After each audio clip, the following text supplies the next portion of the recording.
শাহাবুদ্দিন চুপ্পুকে টিকিয়ে রাখার জন্য যে নোংরা খেলায় তারা মেতেছিল, সেই নোংরা খেলায় এই জাতি প্রত্যক্ষ করেছে শুধুমাত্র তাদের নিজেদের দলীয় রাজনৈতিক সুবিধার্থে। আজকে রাষ্ট্রপতি চুপ্পু পদত্যাগ করেছে, আমরা চুপ্পুকে গ্রেপ্তারের দাবি জানাই। চুপ্পু যাতে কোনো মতে হাসিনার মতো সেই এক্সিট নিয়ে পালিয়ে যেতে না পারে তার নিশ্চয়তা চাই। আমরা দেখতেছি শেখ হাসিনার মতো করে বিভিন্ন ক্ষেত্রে ফটোগ্রাফি পলিটিক্স করা শুরু হয়ে গিয়েছে। জুলাই গণ অভ্যুত্থানের বিভিন্ন ফেসকে ডেকে নিয়ে নিয়ে ছবি তুলে বুঝাতে চেষ্টা করছে আমরা তো জুলাই অভ্যুত্থানের সকলকেই আমরা খুব ভালোভাবে অন করি এবং জুলাই গণ অভ্যুত্থানের আশাকাঙ্ক্ষাকে অন করি, কিন্তু আমরা দেখছি প্রতারণা। সুপ্রিম কোর্ট সচিবালয় বাস্তবায়ন করবে, সুপ্রিম কোর্ট সচিবালয় গঠন করে বিচার বিভাগকে স্বাধীনতা দিবে, এটা বিএনপির 31 দফায় ছিল, জুলাই গণ অভ্যুত্থানে ছিল, সকলের ঐক্যমত ছিল। কিন্তু নির্লজ্জের মতো ক্ষমতায় এসে মাত্র কয়েকদিনের মাথায় সুপ্রিম কোর্ট সচিবালয় বাতিল করে দিয়ে হাসিনার মতো বিচার বিভাগের স্বাধীনতায় কুঠারাঘাত করেছে। বারবার মানবাধিকারের কথা বলছি, মানবাধিকার ক্ষেত্রে, মানবাধিকার লঙ্ঘনের ক্ষেত্রে সবচাইতে বেশি যদি কয়েকটা রাজনৈতিক দলের নেতাকর্মীরা সবচাইতে বেশি মানবাধিকার লঙ্ঘনের শিকার হয়ে থাকে, বিএনপি এবং জামাতের নেতাকর্মীরাই বেশি। কিন্তু দেখা যাচ্ছে মানবাধিকার কমিশনকে শক্তিশালী করার জন্য যে অধ্যাদেশ জারি করা হয়েছিল, যেটার ব্যাপারে বিএনপি সহ সকল রাজনৈতিক দল, সকল বুদ্ধিজীবীরা, সকল সিভিল সোসাইটি সহ সকলে যেটাকে বাহবা দিয়েছিল, ক্ষমতায় এসে সেই মানবাধিকার কমিশন অধ্যাদেশ বাতিল করে দিয়েছে।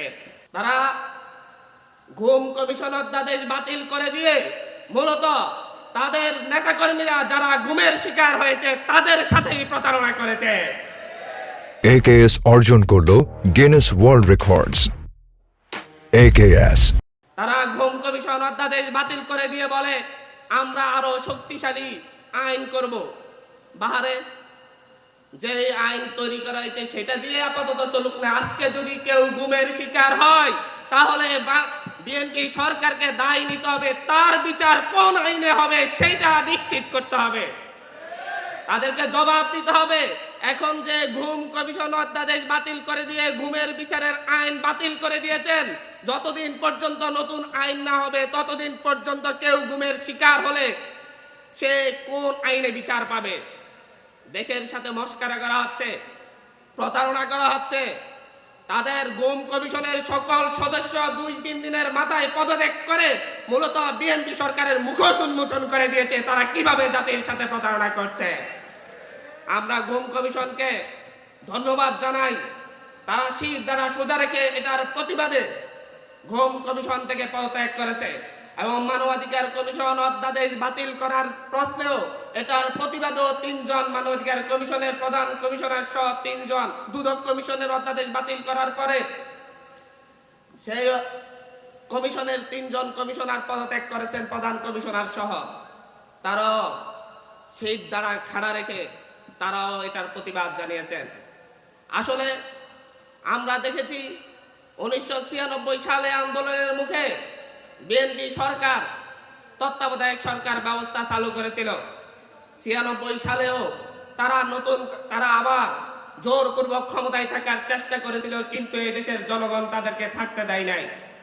কিন্তু 2001 সালে ক্ষমতায় এসেই আবার সেই তত্ত্বাবধায়ক সরকার ব্যবস্থাকে তারা কলুষিত করে দিয়ে শেখ হাসিনার হাতে একটা টুলস তুলে দিয়েছিল।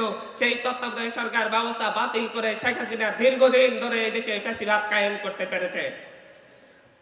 বিএনপি শেখ হাসিনার সেই ফ্যাসিবাদী শাসন থেকে এই জাতিকে মুক্তি দিতে পারে নাই।